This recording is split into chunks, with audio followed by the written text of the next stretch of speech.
So these stories of mythology are simply trying to express a truth that can't be grasped any other way. It's the edge, the interface between what can be known and what is never to be discovered, because it is a mystery transcendent of all human research. The source of life. What is it? No one knows. Why are stories important for getting at that?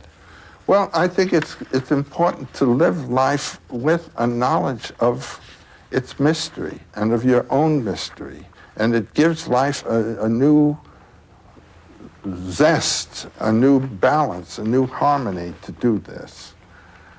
I mean, therapy and psychological therapy, when people find out what it is that's ticking in them, they get straightened out. And what is it that life is? I find thinking in mythological terms has helped people visibly. You can see it happen. How? What does it do? It erases anxieties. It puts them in accord with the inevitables of their life, and they can see the positive values of what are the negative aspects of what is positive. It's whether you're going to say no to the serpent or yes to the serpent. It's easy as that. No to the adventure? Yeah, the adventure of being alive, of living. When I was growing up, tales of King Arthur, tales of the medieval knights, tales of the dragon slayers were very strong in my world. Dragons represent greed, really.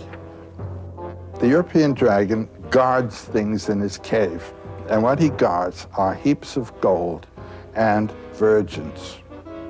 And he can't make use of either of them, but he just guards.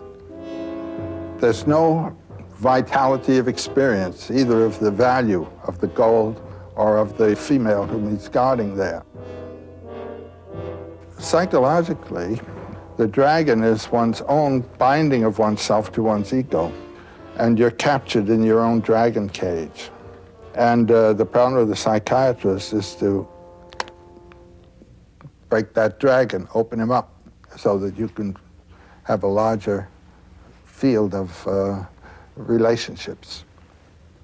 Jung had a patient come to him who felt alone, and she drew a picture of herself as caught in the rocks. From the waist down, she was bound in rocks.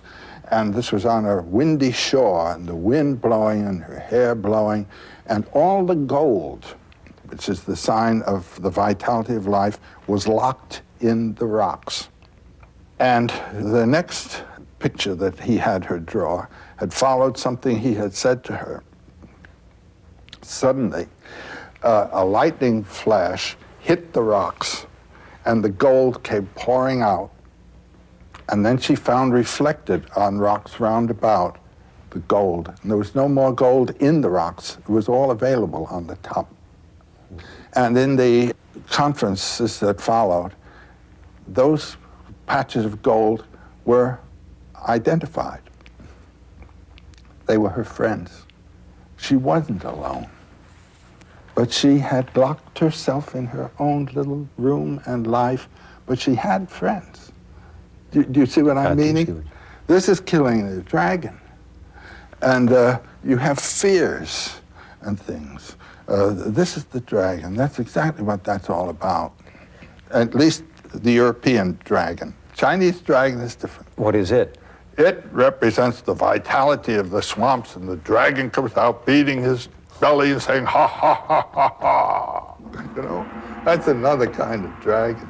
And he's the one that yields the bounty and the waters and all that kind of thing. He's the great, glorious thing. But this is the negative one that cuts down. So what you're saying is if there are not dragons out there, and there may not be... The real dragon is in you. And what is that real dragon? That's your ego holding you in. What's my ego? What I want, what I believe, what I can do, what I think I love, and all that. What I regard as the aim of my life and so forth. It might be too small. It might be that which pins you down. And if it's simply that of doing what the environment tells you to do, it certainly is pinning you down. And so the environment is your dragon as it reflects within yourself. How do I slay? How do you? Slay that dragon in me. What's the journey I have to make, you have to make, each of us has to make? You talk about something called the soul's high adventure. My general formula for my students is follow your bliss. I mean, find where it is and don't be afraid to follow it. Can my bliss be my life, love, or my it life's will be work? your Is life. it my work or my life?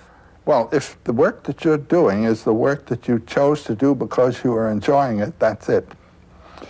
But if you think, oh, gee, I couldn't do that, you know, that's your dragon that's locking you in.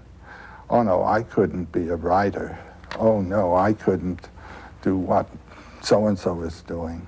Unlike the classical heroes, we're not going on our journey to save the world, but to save ourselves. And in doing that, you save the world. I mean, you do. The influence of a vital person vitalizes. There's no doubt about it. The world is a wasteland. People have the notion of saving the world by shifting it around and changing the rules and so forth. And no, any world is a living world if it's alive. And the thing is to bring it to life. And the way to bring it to life is to find in your own case where your life is and be alive yourself, it seems to me. You say I have to take that journey and go down there and slay those dragons. Do I have to go alone?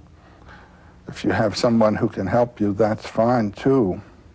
But ultimately, the last trick has to be done by you.